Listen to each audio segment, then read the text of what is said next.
మనుషులు ఎలా ఉంటారు తెలుసా అండి, కావాలని మన మీద బాగా మంచిగా మాట్లాడతారు, బాగా మనం కావాలని రెచ్చగొడతారు, మనం రెచ్చిపోయి వాళ్ళ మీద చెలరేగాలని ఇలా కూడా మాట్లాడతారు. కావాలని రెచ్చగొట్టి కావాలని అందరి ముంగట మనల్ని బ్లేమ్ చేస్తారు. కానీ కొంతమంది వాళ్ళు రెచ్చగొట్టేసరికి మనం రెచ్చిపోయి వాళ్ళ మీదకి వెళ్ళిపోతే ఇది కాదు.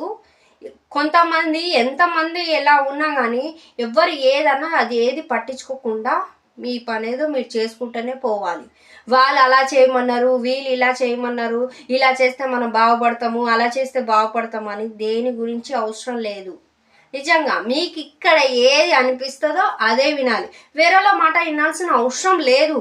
మన మైండ్ సెట్ మనకి ఎలా చెప్తుందో మనం అదే వినాలి. వేరేల గురించి మనం ఎందుకు వినాలి? అంతే. అది బంధువైనా కానీ, మిత్రువు అయినా కానీ, ఆఖరికి మొగుడైనా కానీ ఏది వినాలో అదే వినాలి. ఏమంటారు ఫ్రెండ్స్? కరెక్టా రాంగ్?